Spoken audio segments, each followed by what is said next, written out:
Hello and welcome back to another episode of the Big DK Energy Podcast. My name is Danny K, or the DK in the Big DK Energy, and I'm continuing my world tour here in Brooklyn, out of all places, at the Barclays Center. And you're probably thinking, how the hell did I get up here?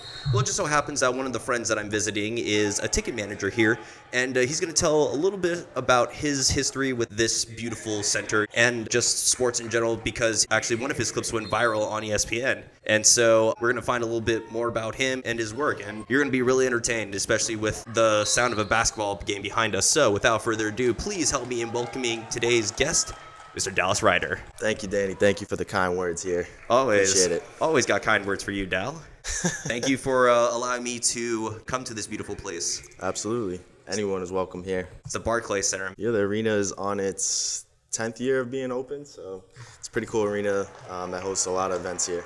Oh, yeah, and as a ticket manager, you definitely know a thing or two about the events here, right? For sure. What I do here with the team is I'm a manager of ticket sales and service. What that looks like is working in sports is anything from season tickets, customized packages, suite tickets, to all the events here in the arena, which is concerts, Nets, and Liberty. I mainly focus on the WNBA with the Liberty, but yeah, that's what I do here. That's awesome. So you've definitely seen your fair share of Nets games, Liberty games. Yeah, I mean, I've been to a bunch of events this year. Well, you put in the work in order for other people to witness the events here. Absolutely, and I like to give tickets away and also show an experience for people that haven't been to the arena before. It's quite the experience. Went from concerts, basketball games. It's a whole different operations that goes on here in the building. So it's a pretty cool experience, to say the least. Yeah, I would definitely say, I've seen your stories and whatnot. And so besides working with the Liberty, it seems like you also participate in some local outreach with the Barclays Center. Is that correct? Yeah, so this past year, I really wanted to get out in the community. I've been with the Barclays Center for 4 years now, and I really wanted to get out in the community, do stuff that I truly enjoy. So as of late, off the top of my head, I went to Rikers Island to visit incarcerated women and young women. I also did a food bank up in the Bronx, where we fed produce to families that lined up at 6 a.m. to get their produce for Thanksgiving. And there's just a bunch of other things that we do, but trying to get out in the community, you can make an impact that way. I think that's beautiful. And I think that's also a great way to promote whatever you're trying to promote. I mean, I'm sure pretty much everyone knows the Nets, but was it a good way of getting the Liberty's name out there, I would assume? Yeah, you'd be surprised. I'm sure a lot of people even listening to this don't know who the New York Liberty are. When I hear Liberty, I think of Liberty Mutual, Liberty, however you want to say it. But the WNBA is growing. The Liberty have been in New York. They played at MSG in 1997. So still a lot of people don't know, but coming back to Brooklyn, the exposure's there. People are starting to come to the games. The attendance is rising. The exposure of us being in the community obviously helps from that. Also, didn't the Liberty get the number 1 draft pick from the WNBA draft this year? So I got the job in 2019, and then going into 2020, we had the number 1 overall pick, which, for those who don't know, was Sabrina Ionescu from Oregon. She broke first player to ever have 3,000 points, 2,000 assists, and 1,000 rebounds. Any D1 athlete. So there was a lot of hype around that. Better than I can do. Yeah, don't sell yourself short, Denny. At 5'8", I am short. It's all right. But that was before the pandemic hit. But she's been, she made the All-Star. She's made a lot of improvements. She's quite the player, and she has a great relationship with Kobe Bryant, the late passing of Kobe Bryant and his family as well. So.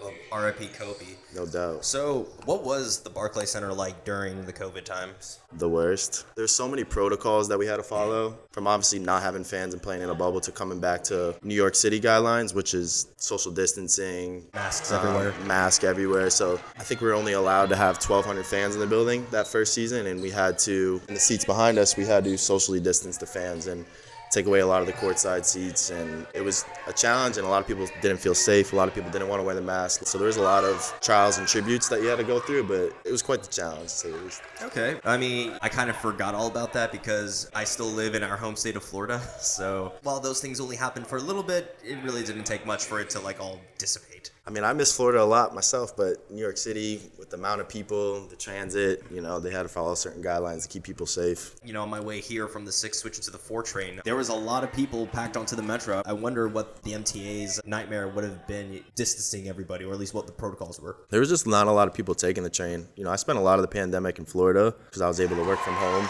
But also at the same time, coming back, trains were dead. And that's the way people get around is public transportation because not everybody has a vehicle here in the city, including myself. I don't blame you. I mean, parking here seems horrendous. I mean, it's not pretty. When I had my car here, when I lived in Brooklyn my first year, the amount of tickets I racked up from being parked too close to a fire hydrant, trying to find parking spots, parking blocks and blocks away, so I just thought it was better not to have a car. I don't blame you. Yeah, my 2 siblings that live here, they sold their cars right before moving up. I actually, I blessed my brother. My brother got my car, so. Okay, at least you know it's in good hands. Yeah, I wouldn't say all that.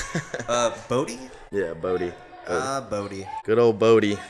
That's right, and then there's Summer as well, and then how many other siblings do you have? Just that I'm the middle child, older brother named Bodie, and a little sister named Summer. And a middle named Dal. Dal best. Dal is best. There it is. I have not forgotten that. So where Dal and I met actually is in our home state of Florida, but even though we grew up like 15 minutes away from each other, we both met at school in UCF. You're from Wellington, right? Yeah, Wellington, Florida. Okay, I'm from Boynton, so I would go to... Oh, never mind. The ice rink that I played hockey at was in Lake Worth, the Ice Zone.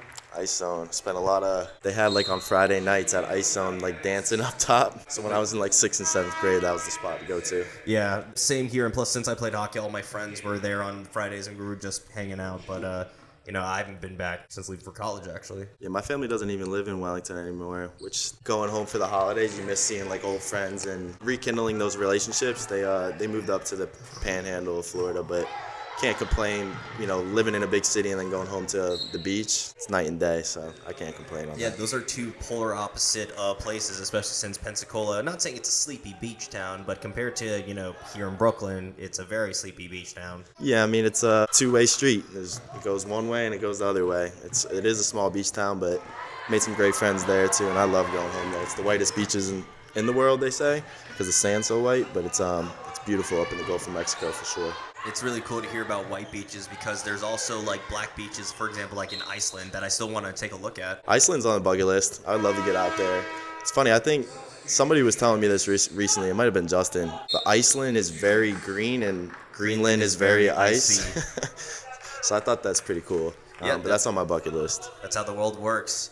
And speaking of how the world works, I would say this is one of the most populous cities in the entire world. So now that New York is healing, getting back to normal, or has been back to normal, how packed does it usually get here? For Nets games, let's start off. Yeah. For Nets games, I mean the arena holds around 18,000 fans. I think when I first started here, when James Harden, Kyrie, and Kevin Durant were in the building, there was an empty seat in the house for obvious reason. They want to see that special talent, but the tickets did have a higher cost. But I'd probably say on a regular night, there's probably anywhere from 15 to 16,000 fans in the building per night. At least you can fill it, though, because I'm a Florida Panthers fan, and, we're lucky if we get a quarter of the stadium filled. Nah, I mean, New York entertainment, there's nothing like it.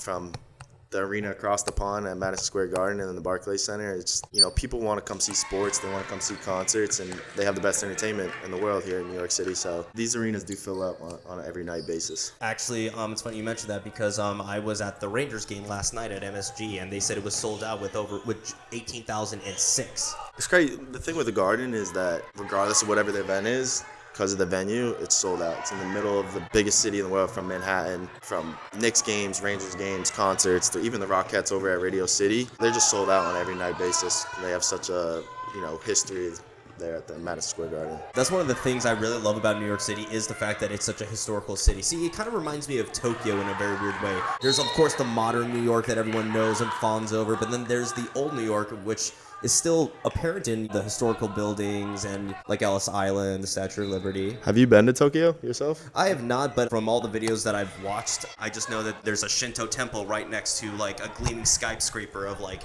multi-LED lights. I mean, I have been to Seoul, which is Korea's capital, and it's kind of the same thing too. You have your ancient palace in one area of the metro and then another one of the hottest shopping centers. All right, looks like the game just ended. Or it's at the half. It's 22-5. Okay, at least the blue team scored. Yeah, that's right. Come to think of it, we kind of look like 2 announcers. All right, Dallas, so tell me, what does the blue team need to do in order to get back into this game? Clearly, they need a score. I mean, it's 22-5. Looks like it's some youth basketball. Actually, the game's over. I think they just played a half. It's a French-American beat. What is that, Montfort? Montfort, yeah. They just need a score, to say the least. Yeah. But you were telling me about how like there are local groups that can rent out this court to play on. Is that correct? Yeah, so there's a lot of basketball leagues that you can sign up for in the New York City area, from youth, from adult leagues. You can, on a dark day when there's nothing going on here at the arena, you can actually rent out the arena itself to play on it. So they're playing for 6 hours here? Oh, that's pretty sick. Yeah, from 3 to 9. Yeah, so my basketball league that I play in with Noah, they advertise the championship game is here played at the Barclays Center. So. Wait, where do you play basketball then? Do you not play in the league here? No, so this is New York City basketball. I played in Urban League basketball. There's like a bunch of different leagues you can sign up for, and they're officiated. You pay like a sign-up fee, but it all goes towards paying the referees and then also having the chance to play at the Barclays Center for the championship game. Nice. I mean, for you, it's like if you won the championship, it's just like, great, and now I got to go to work. Yeah, I'm actually pretty spoiled. That's pretty awesome.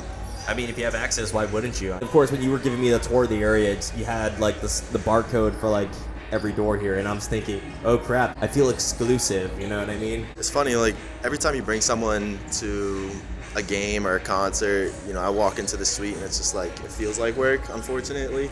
But it's also like, these people don't get to experience this all the time, so they think it's a really cool experience that they get to have. But yeah, it's awesome. I mean, I'm one of those people, especially since you brought me down below. You showed me the Crown Club, where all the celebrities eat when they're coming through here. And speaking of that, since this is Brooklyn, obviously I'm sure Jay-Z has come through. Yeah, Jay-Z was at the game against the Washington Wizards. He used to be majority owner of the building and the team. I know he sold them to Joe Tsai and Clara Tsai, but he still shows up. He's good friends with Clara Tsai, which is one of the owners here.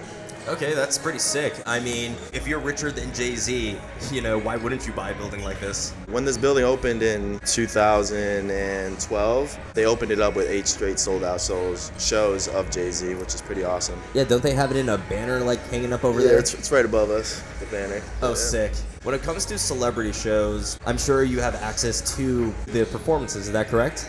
Yeah, so I've been to a handful of concerts. We were just kind of talking about this, but I've been to, I guess I won't ramble off all of them because there's a lot of them. But and you don't want to make me too jealous, I understand. No, don't say that. But probably, I'll say 3 that were my favorite.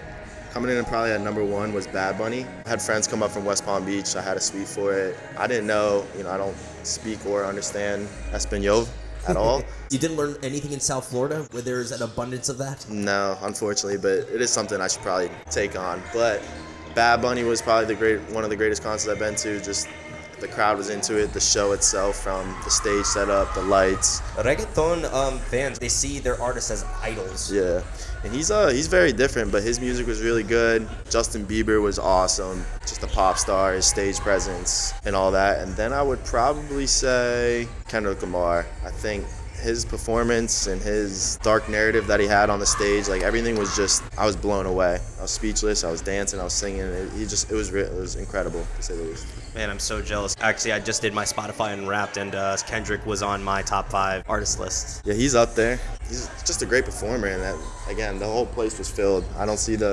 concerts this year have been a little different here in the arena, but for his concert, there wasn't an empty seat. So, the way you were saying that, is it because the Barclays Center is still following some kind of protocol in terms of COVID, or has that been completely evaporated? I think it's just the performers in general. Like Bieber obviously was sold out. Bad Bunny has a great following here in New York. Kendrick Lamar is Kendrick Lamar. But I think they're working on doing a partnership in a larger degree to bring in more people for Live Nation, for performers and whatnot. So we'll see in the near future, but it's like Jack Harlow, his concert wasn't sold out very well. Wiz Khalifa's kind of on his later years, so his concert wasn't really sold out. I'm sure he'll blow up again once he retires and then comes back for a tour. That kind of usually happens. Who's this, Wiz? Yeah. I mean, I personally grew up listening to Wiz Khalifa, but it was a lot of auto-tune, a lot of him just dancing around, saying the same thing over and over again, but I love Wiz Khalifa for sure. Wiz Khalifa is one of those artists that whenever I listen to him, I just feel like a bad bee. A guy version of a bad bee. I mean, he's a dad now too, so he's getting older. I wonder if his weed intake is lightened up a little bit. I severely doubt that. Yeah, dude, I hear those guys go through ounces a day. I don't know how they do it and how they operate. I certainly couldn't do it. Yeah, just a couple of puffs and I'm out. Puff, out. See what you did there. Dude, I'm really loving these Brooklyn Nets supported water bottles. Sponsored out here by the Brooklyn Nets. So, who are some of your favorite players to watch while on the Liberty? I'll give you Nets and Liberty. Okay, Yeah. From the Nets, Kyrie Irving. I think everyone knows how talented and skilled he is. I personally watched him drop 50 points on a Friday night. He was just in it with the crowd. He wasn't missing a shot. Kevin Durant, I don't think there's a player on this earth that is like Kevin Durant. He gets to his spots. I know, easy money sniper. He gets to it. And then I used to love watching Spencer Dinwiddie. He's not on the team anymore. When Kyrie Irving was out for some time with injury, Spencer Dinwiddie, I want to say he plays for Washington now, but he was very talented. But from the WNBA standpoint, Sabrina, she's hit some clutch shots through my games here, from game winners, from half court, from three. She really just takes on that, as you could say, the Mamba mentality. The mom mentality? Oh, Mamba. Mamba. Okay, got it. Mamba. My bad. No, you're good. They were also yelling, so I was switching up the words. Yeah, so I would say her, and then there's this French girl that plays for our team. Her name is Marine Johannes, and people probably have no idea who she is. She plays for the French team too. Oh, she's legit, okay. Yeah, she's legit. And her game, if I were to compare it to someone in the NBA, is very like James Harden. She has these step backs. She has great handles. She's a great shooter. Does she have a great beard? I'm just kidding. I don't think she has a great beard, but she's also very quiet and reserved. Some of these superstars say too much at the wrong time sometimes. She's kind of just a gamer. She comes and plays and she does her thing. So. She just plays, makes her money, and then heads on out. Absolutely. Man, I wish I could come to a game like this all the time, but I'm in Orlando and we got the Magic. And the Solar Bears, where it all started. Oh, that's right. You did start with the Solar Bears interning, and now you're up in the big leagues in, a big spot. Yeah, never take that opportunity for granted. I think just the Solar Bears has so much funny history from obviously ZBT stuff and just working for them during my college career. Did the Lightning win the cup while you were an intern for them? No. We were actually with the Toronto Maple Leafs. We were associated with the Toronto Maple Leafs at the time. And that's they went right. to the Lightning, so. Okay, because I remember one year, I had a couple of friends who interned with the Solar Bears, and I think that, I don't know if they were linked with the Toronto Maple Leafs at the time, but they were linked with the team who won the Stanley Cup, and they all got to take pictures with the Stanley Cup, so I thought that was pretty sick. So the biggest thing in sports, for the people that don't know, when you work in sports, is you want a ring, obviously. So typically, when you work for a front office team, maybe this is not for every team, but when you win with the team, you'll get a ring with your name on it. I was going to say, do you get a ring if the Nets were to ever win the championship? I sure hope so. We should. Normally teams do get it. I don't want to say I would get one and then not get one. But yeah, we would typically get one. We'd be a part of the parade that goes on and all that stuff as well. Dude, that's sick. Well, I hope the Nets sometime win with you here because I want you to experience that. I do too. I thought the year was when James Harden, Kyrie, and Durant were all in the same building. But here we are. They're on a little win streak right now. So we'll see how it plays out. We always love a good win streak because, it's that's the beauty of pro sports. It's just because one team, quote unquote, sucks, that doesn't mean the individuals can't ball themselves. You know what I mean? So, if someone just so happens to have a good day on a night where, everyone's slumping and y'all win, it's it doesn't matter if it was a dirty win. It's still a win. And they got Kevin Durant. He picks up the slack where it's needed. He just, the other night, I was at the game it was Monday night, he had 45 points, and he just wasn't missing. So they're going to win some games. They're on a 5-game win streak right now, so nice. Chugging along. So who would you say are the most underrated players for both teams? Great question. I think Patty Mills, the Australian veteran, played for the Spurs for several years, and Popovich. I think a veteran presence in the locker room is big time. I would say Nick Claxton. I think he puts in a lot of work, and he's shown a lot of improvement, which is the center for the Brooklyn Nets. And then for the Libs, for the WNBA, I would say Marine again. She doesn't get enough love. And then this point guard called Kristen Dangerfield. She's the backup point guard. She started a lot of it. She's probably, I think she's 5'4", 5'5". So she's a smaller guard, but she's tinier than me. But she's got game for sure, and she's got a good quarterbacking on the court. I wonder if she's related to Rodney Dangerfield. Couldn't answer that question. Do you know who that is, at least? No. Okay, he used to be one of the most famous comedians, and he wasn't an insult comic per se, but he would just rattle off a bunch of jokes in succession. He was actually in the movie Caddyshack. Have you ever seen that? Great movie. He's the crazy guy. He's the rich guy that's overly obnoxious to the judge. And I know what you're talking about. I know what you're talking about now. Caddyshack, I don't know if I should say this on here, is the first place, I don't know what age I was. I was at a friend's house watching Caddyshack, but it's the first place I saw my first pair of boobies. It's on Caddyshack. And that's always what I think of for some odd reason when I hear Caddyshack. Oh, I mean, That's a great reason to think about it. Oh, this team that the French American is playing must not exist because they don't have a name, but they scored 2 on them. There you go. It's like John Cena's team. Who? Okay, I sound really dumb when I ask this, but isn't this where the Islanders play too? The Islanders used to play here. They moved out to the Coliseum, and then they actually just built a brand new, it's probably one of the nicest arenas I've ever seen, but at UBS Arena. That's what it is, you're right. Right out in, it's in Long Island, but I'm trying to think of the specific place where the horse race is. Slipped my brain, but they play out in Long Island.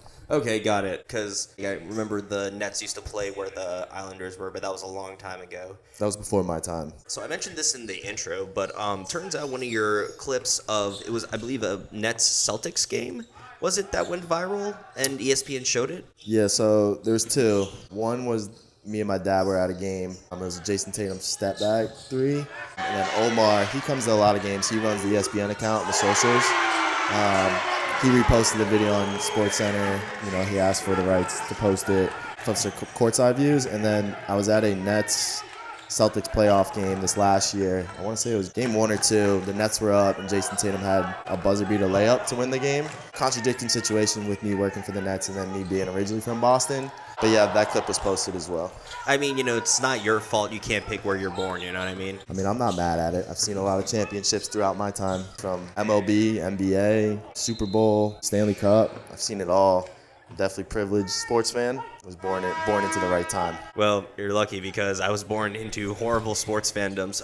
Actually, it reminds me because when the Bruins actually won the Cup one year, they brought the Stanley Cup to the Ice Zone because one of the owners of the Bruins had a house in Wellington, and so I got to see it in the flesh, and so it was like one of the coolest things I ever saw. But yeah, I've been a Florida Panthers fan all my life, so that hasn't really helped. And plus, my dad is actually from Staten Island, and he was never really a sports guy. However, he did play sports, and like he liked the Rangers and the Giants back in the day, but like he didn't bring that love of sports here to me. I had to learn how to like hockey. I had to learn how to like UCF football. But at least UCF football is a winning team that we both enjoyed.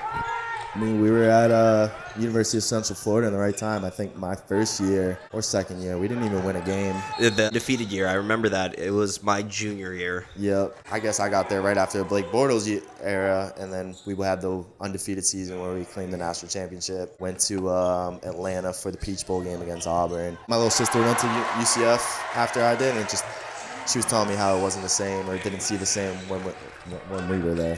It's okay. At least we got to experience all the cool stuff. Everybody else, oh well, sucks to suck. Nah, I mean, I'm forever thankful to UCF, and I'm forever thankful that I was there at the right time. I want to say it was because I was there. But yeah, no doubt. You're a good sports luck charm. That's why so many of your teams have won. I wouldn't say that. Well, I think I'm a bad luck charm because both other Panther games that I've been to, which was one Vegas Knights versus the Boston Bruins out in Vegas, yeah, that's what I meant. In Vegas, and then last night at the Garden. And both times, both of the home teams, they got a point, but they lost. So you haven't seen a home win yet? I have not seen a home win yet. Except for the Panthers, that's it. Out of college, I almost moved out to Vegas to work for the Golden Knights. They were like a fresh team starting up. I had like several interviews with them and several phone calls. Ended up not working out, but I almost worked for them as well. I mean, you're here in the Big Apple, so if it isn't Vegas, how could you complain living here despite all of the expensive costs and whatnot? It's the Big Apple, like you said. It's a city that never sleeps. So much ample opportunity here in the city, from 2 state-of-the-art arenas. So I think I'm in the right place at the right time. Well, I'm just so glad that all of that has worked out for you, man. You know, it looks like you're killing it out here. Yeah, it was quite the challenge. I mean, I moved out here. I was interviewing with Madison Square Garden, got told no by them the first time. I interviewed with the Islanders, got told no by them. Landed a job at the PGA, did operations with them, and I knew from my it was like a part-time gig, setting up for the tournament, and I knew I wanted to stay here in New York. So I ended up coming full circle. MSG gave me an offer, and the Barclays Center gave me an offer, and I ended up, choosing the Barclays Center over the Garden. And you've been here ever since. No doubt. So I would say this is a fair statement that sports has been a major part of your life. Yeah, I think I'm a sports enthusiast, sports junkie. I think sports bring people together. In the weirdest way, just like music. But I don't think there are any Bad Bunny, cliques trying to mess with any Daddy Yankee cliques fighting in the streets. However, it seems like if you're a Giants fan in Philadelphia, that's kind of asking for a world of hurt. You'd be surprised here in New York. There was some Daddy Yankee and some Bad Bunny. Oh, beef going on? Yeah, no doubt. Oh, man, I wish I was there to see that. But then again, the best part about New York is there are like 2 big groups of people fighting. It seems like it's just another day here. See a lot of interesting stuff here, Danny. deal. I was gonna say, like, what was one of the most interesting things you've seen here that you think you can appropriately talk about? So when you asked me to do this podcast, I knew this was going to be one of the questions that you're going to ask me. Wow, that's a tough question. It's New York. That's why it's so tough, because you have too many options for this answer. A lot of it's sad too, because a lot of it like has to do with the homeless or the mentally ill. Or mentally ill. So a lot of it is sad. For instance, it'll be like 7 a.m. on your commute to work, and there's this guy. He was, I don't know what you want to call it, but he's lighting newspaper on fire and sitting on top of it. And it was like 7 a.m. So the cart, you can't leave every cart, especially when it's moving. So the whole cart was smoked up, and it's just not an ideal situation on your morning commute. But it was. I'm sorry, I'm just trying to imagine, just like, sir, your seat's on fire. Yeah, he was sitting on it and yelling at people. But again, a lot of it is sad, and a lot of it is scary at the same time too, because they're not yelling very nice stuff to you, but kind of get used to it, and it's unfortunate that you have to get used to it. I remember the first time I ever went to the city. It was when I was in high school, I want to say.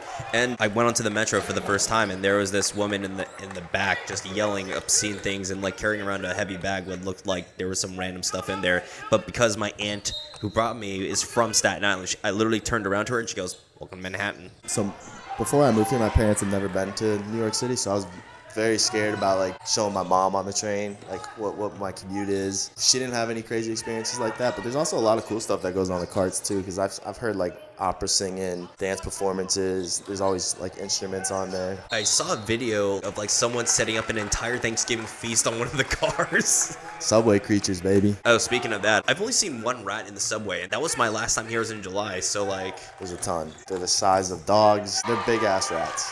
Is it true that there are gators in the sewers? What? Gators in the sewers? I've never seen a gator. I've seen people in sewers. Okay. I've never seen a gator in a sewer. That used to be like an urban myth that there were gators in New York because people would get them as pets and then flush them down the toilet. Never heard that, and I've never seen that. Well, it's probably a good thing that you've never seen that. And besides, I think growing up in Florida, you've seen your fair share of gators. Yeah, I had a lot of gators in my backyards growing up.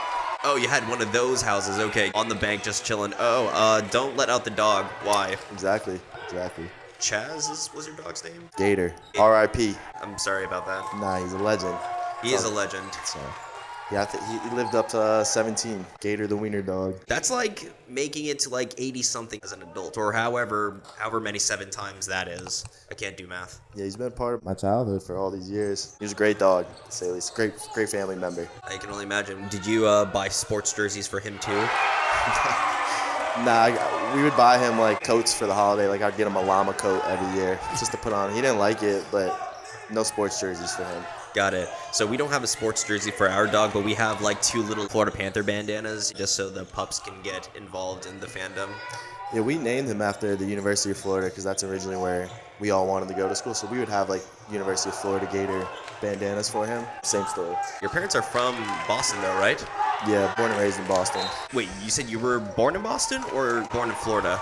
Yeah, I was born in Boston, moved back and forth due to dad's work up until like 3rd grade, and then I want to say from 4th grade and on, I grew up in Wellington, Florida. Got it. That's kind of similar to me because I was born in California, but like I was only there for like a few months because my dad was in the army, so we moved around a lot. Like I even lived in Korea for 6 months. I didn't know that. You're a military child? Yep. I did not know that. Yeah, it's when I was in kindergarten that I was actually living in Coral Springs with my grandparents, and that was like my dad's like last ever tour, I think, because he was picking up a bag full of equipment and 2 of the discs in his lower back slipped, so he was in pain for a while, and he got medically discharged for that reason. Well, thank you for his service. We appreciate it. I'll definitely make sure to relay the message about that. So since you grew up in South Florida and UF was the school to go, what made you want to choose UCF? The easy answer was because friends were going there. I wasn't the greatest high school student. I just got by, and I didn't start at UCF right away. I went to 1 year at Valencia College, so late submitting applications and whatnot compared to others. But also it being, the second answer is it being not too far from home. I'm a big family man. I'm far now, but being only 2 hours from West Palm Beach helped me make my decision as well. And you're lucky because I had a little extra time because I was a little bit more south of you. But yeah, you're right. That was one of the main reasons I chose UCF too, because it's like far enough away where it's like you're away, but close enough where if you need to make the schlep back home. And Orlando's great. I'm a big Disney guy, so I think going to school 20 minutes from Disney World was awesome as well. Be honest with me. How many times did you go to the parks while you were in school? Damn. Ballpark 30, 40 times maybe. Okay, never mind. You had a different experience than me because I think I went like a total of like 3 times, and I still live there now. Yeah, I had season passes, I think, sophomore, junior, and senior year of college. So I'd go after class or after work, whatever it may be, or if I had a day off, or even just skip class to go to Disney World a day or two. But I was a big Disney guy. I like the rides. And in Orlando, they have the ESPN Worldwide of Sports. And speaking of sports, we're now linking it back. Let's do it. Hey. All right, so basketball and hockey kind of run parallel. I know that. They both start in October. Their playoffs are around the same time, and they usually end their championships around the same time. So how's the year looking for the Nets so far? It started off slow. They won the last 5 of their 6. I'm trying to think of the record off the top of my head, but they play tomorrow against the Boston Celtics again. Is it an away game or a home? It's home, Sunday. Oh, so you're definitely going to go to that, aren't you? Most definitely, and if you're around, I would love to have you go as well. So when does the WNBA season start? They play in the summertime, so their first game, the schedule actually just came out. Their first game is on May 21st, and it'll play all the way through mid-September, and then playoffs are in September and October. Okay, so I'm kind of thankful for that because personally, I'm not a baseball fan, so no offense to your Sox, which has a storied history, but for me, I played 1 year of Little League, and I was like, yeah, I don't like the sport. That's my sport. I like baseball. So. Okay. Well, I guess good for you is that MLB and WNBA kind of run parallel as well in terms of like being on during the summertime. Yeah, it's good for the market too because the NBA season goes on now, and then a lot of their fans end up coming to our games as well. But the thing with the MLB, here in New York, both stadiums are outdoors, and during the summertime it does rain more than normal. So it also pushes people to come indoors and watch basketball during the summertime. So they do run parallel, which is great, and it gives some basketball during the summertime here in the city. Which I think that would help too because Nets fans are like, oh, no more basketball. It's like, well, you can go support the Liberty. You've seen a lot of it throughout the years. A lot of people didn't know who the Liberty were, and then we started marketing it and putting it on the big Jumbotron during their games. And you'd be surprised, some of their big spenders come over and spend with the Liberty and become fans. And I would say maybe off the top of my head, 50 season ticket holders from the Nets ended up becoming season ticket holders for the Liberty too. The thing with the WNBA, it's very family orientated. Like there's a lot of stuff that goes on throughout the games for kids. It's a lot more personal. There's a lot of interaction for the kids. So a lot of moms and dads really do like that. I do like that, and especially since I feel like WNBA players aren't really crass from what I remember. There's no Kevin Garnett equivalent unless you can tell me wrong, because what I mean by that is like there's no major trash talkers that are at the forefront of every ESPN headline. You know what I mean? Yeah, I mean, there's a few, but it's like, again, they're not at the headlines. And that's one of the issues when it comes to the WNBA. They're not just getting as much exposure from headlines and reporting in general. But Sue Bird's a big name who just retired. And Kelsey Plum, I know, is also kind of a bigger name. She just won a championship. She's very talented as well. Las Vegas just won, right? Yep. That's what it was. Yep. The guy who owns the Vegas team owns the Las Vegas Raiders as well. What's his name again? Couldn't tell you. Got it. I don't know why, but when I heard Raiders, for some odd reason, the first name that popped up was Gruden. I'm like, well, no. He's gone. He's been gone. Been gone, for sure. Yeah. So besides the Celtics, what are other teams you like seeing into the Barclays Center? Miami Heat, for sure. Jimmy Butler's always fun to watch. Dog mentality. Golden State Warriors. Nobody likes Steph Curry out there, and watching his game is crafty. He's just too good. So good. The Knicks are fun. Seeing a lot of Knicks and Nets fans in the building. The Knicks kind of take over, I won't lie, to a degree, but that's always fun seeing who's going to run New York this year. I was going to say, have there been any major fights between the two groups? No, not that I know of. Fans definitely chirp each other, but no physical fights on that end. Oh, that's sad. I'm just kidding. Actually, speaking of that, at the Rangers game last night, there were 2 major fights. In fact, the first one was between the two teams' captains. So it was Jacob Trouba from the Rangers and Brady Tkachuk from the Senators. Who won that fight? Personally, I think Trouba won because it looked like he was landing a lot more hits. Although, it's kind of cool to see the hockey culture in some place like this versus some place like down in South Florida, because the Rangers have a storied history and actually have won championships, or the Panthers, they're just starting to get into strides while taking some steps back. Did you ever go to any Celtics games while down in South Florida whenever they came to visit the Heat? Yeah, I went to a couple, actually. I went to, way back in the day, a Magic Celtics game when it was Dwight Howard, Turkoglu. That was a playoff game. That was my first basketball game with my dad. And I want to say I went to a Heat Celtics playoff game when Paul Pierce was going against LeBron and all that back in the day. So, damn, that must have been quite a game to see. for sure. I'm a diehard Boston fan and Nets fan. So anytime I get to see him, it's a pleasure. I bet. And the Nets, I would say, have a pretty decent following. Yeah, it's only growing. Again, the Nets they played in New Jersey before, which is a far, in the Prudential Center way back. And then now they're here in one of the biggest boroughs in the world, filled with culture, a lot of different culture. So they have a strong following. I think it still needs to continue to grow. I think that will come with landing superstars and just winning games. Have you ever been to any away games with the Nets? No, but I have colleagues that have went to some road playoff games, some all-star games and all that, but I haven't had the pleasure to do that yet. The only reason why I asked is because I was going to ask, when you went to those games down in Miami, how would you describe the basketball atmosphere there versus here? It's a good question. I think Miami has a great culture as well compared to New York. I think it's similar to a degree. He put on a great, it's crazy. Now that I work in sports, I watch a lot of the game presentation that goes on. So I think the Heat do a really good job. It compares to here. But I think, I don't mean to jock any other arena, but there is just no entertainment from sports and everything moving forward like New York. When I went to MSG, it just felt different. Even if I went to Toronto, which, they have a huge history, I feel like it would still be, way different than if I was here in New York at Madison Square Garden, where I don't know if it is, but, they claim themselves to be the most famous arena in the world. The Mecca, they call it. That's right. Yeah, I kind of just threw a jab at Boston a little bit because Boston has so much sports history, and their fans are diehards. They get a lot of bad rap for understanding reasons, but... You should know you're one. I'm just kidding. Stop it. Nah. You're one of the more tame ones from what I've met. Yeah. I'll talk when I need to talk, but got to stay humble a little bit. Plus, you're in another team's house. Yeah, for sure. But, if you like the Nets, that kind of makes sense. It's like you worked for them. Yeah, I'll root for the Nets probably till the day I die. It's an organization that has made an impact on my life, but they're also a fun basketball team to watch. Anytime they play the Celtics... It gets split. Yeah, just a little bit. I mean, they can at least understand where you're coming from. You can like who you like. Awesome. So before we wrap up this section, before we go into the bonus question round, if someone wanted to start and get into the world of sports like you have, what's your first step? It's a great question. I think number one is network. Meet as many people as you can. Message as many people as you can on LinkedIn. Don't get down on yourself if you get told no. Continue to expose yourself to sports. Read about job positions and educate yourself on sports as a whole.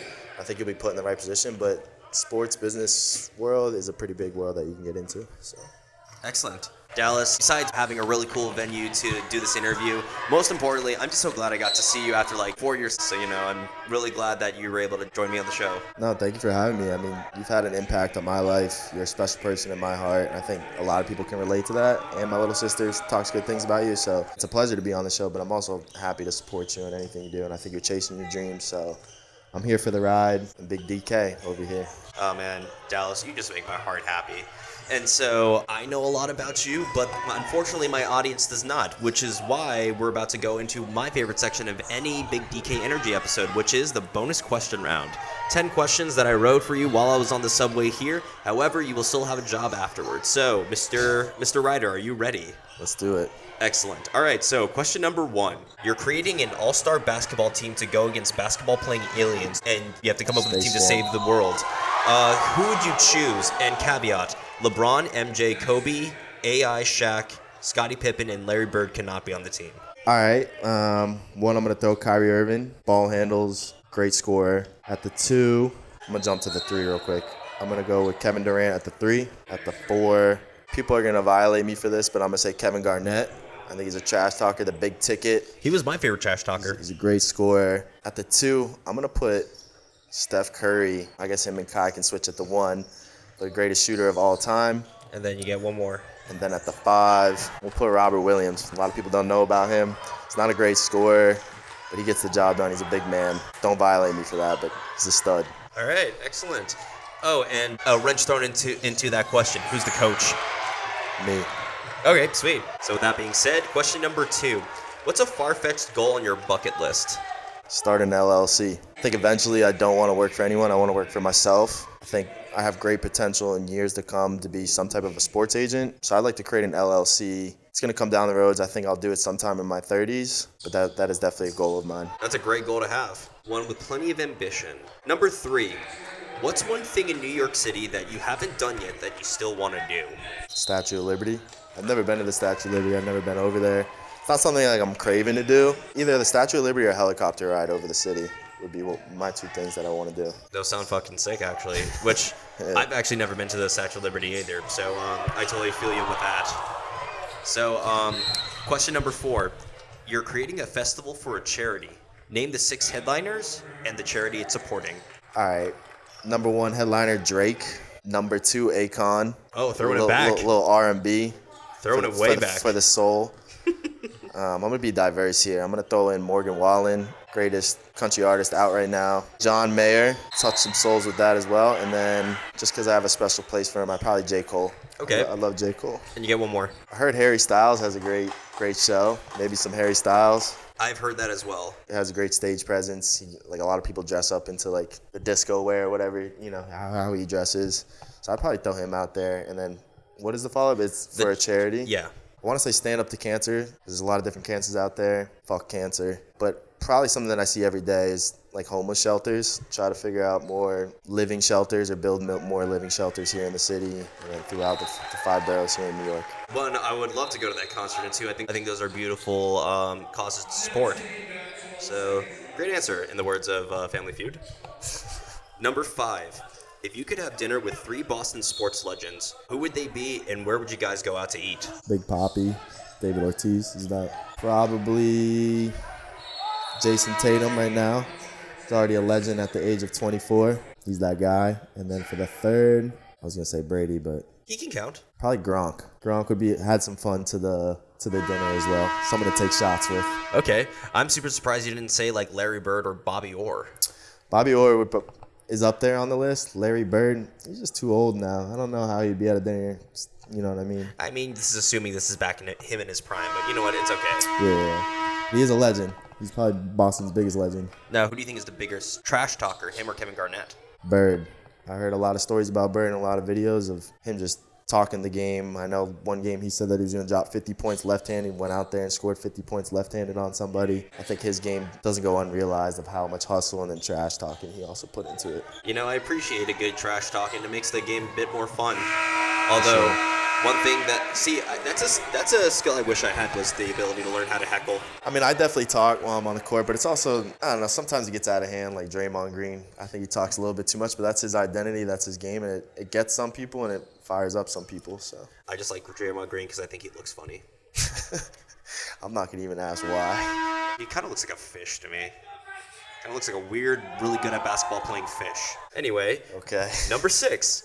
Who are 3 models of yours that are not friends or family? I'd probably say, I think what Elon Musk does is impressive. I wouldn't say it's tough, but I look up to like how he handles his business. I'd probably say my current CEO, Kia Clark. She's always been there for me, and then she's also, how she's gotten to her position is very impressive. And then last but not least, probably say Brady. I looked up to Brady a lot in my life. I think there's a lot of situations like the Deflategate, getting a divorce. He's always just been about winning and always been about longevity, which I think is very important nowadays. So I'd say Tom. I'll give Tom some love there. That would be pretty cool if you met the GOAT. Me. Number 7. Dream vacation and itinerary, not Iceland though. Bali or Hawaii. Yeah, I'll go Bali. Itinerary, just frozens and beach. I want to be on the water, maybe go snorkeling, some diving, maybe a little bit of fishing. Just be out in the water in the sun. The fishing there, I feel like would be awesome, but just much different than, just fishing the canal in Florida, you know what I mean? Yeah. So I would say Bali, being on the beach. Fish is probably cleaner too. Number 8. What's a movie, show, or video game world that you would like to live in? The Peaky fucking Blinders. I think it's so gangster the way the films have gone. I love the haircut. I love the style of clothes. I love the mount. Just everything, like the ambiance of it all. So I would say I'd love to be in Peaky Blinders. They're stylish but deadly. Yeah, exactly. Number 9. If you could switch lives with an animal for a day, what would it be? I'm torn here. I want to do something that I fly, or do I want to be I'll give you 2 for this answer. in the water swimming? All right, so if you're giving me 2, I'm going to say a giraffe. That's my spirit animal. I'm long and lanky. You oversee a lot of things like trees, the horizon. I would say a giraffe, and then I'd probably be like an eagle. I'd like to fly and get to places that not a lot of people can get to. And you have killer eyesight too. Exactly, so. Dallas, Man, we're going through these questions and having so much fun that we're actually already at the last question. Oh, man. And so this question, actually, I ask everybody, but the answers always vary, and that is, what is your best, most recent accomplishment? I say where I'm at in life, I think I've came a very long way from not knowing what I wanted to do, but from an accolade standpoint, I was number one seller in the WNBA this past year. Yo, let's go. Selling like just about $500,000 in revenue in tickets for the WNBA. So I would say being top three, being that number one seller in the WNBA is big time. Wow, that is quite an accomplishment, Mr. Ryder. I will say that. Yeah, no doubt, for sure. Then again, knowing you, I'm not surprised. Ultimate closer over here. Ultimate closer. And speaking of closing, we're closing out the show right now. Dallas, I just want to say thank you for giving me the honor to be on my show. Oh, thank you for having me. And if you don't now, subscribe to this man's podcast. Keep supporting him. He's worked hard. He shagged some heavy equipment on the subway today to do this at the arena. So keep pushing, Danny. But if you don't follow him now. It's not too late. Dallas, you're a character, and I love you for it. So, Dallas, since we're at the end of the show, I just want to say for helping raise $500,000 for the growing league of the WNBA, being involved in the community, and just helping out the Big Apple here in New York in terms of getting its basketball fix. Those are just a few of the reasons why I think you, Dallas Ryder, have big DK energy. Let's go. Awesome. So we're going to put all of his social media links in the description box below. And Dallas, before we head out, is there anything you want to say or promote? Not really. Just congratulations to you. If you are trying to get in the sports world, feel free to reach out to me. If you are someone that's in college trying to figure it out, or if you ever have aspirations to figure out how to work in the sports entertainment world, feel free to contact me. I'm happy to connect with you. Dal Best. Also remember that. Dal freaking Best. Dal Best. All right, and I think if that's all said and done, I'm Danny. I'm Dallas. And this is the Big DK Energy Podcast signing off.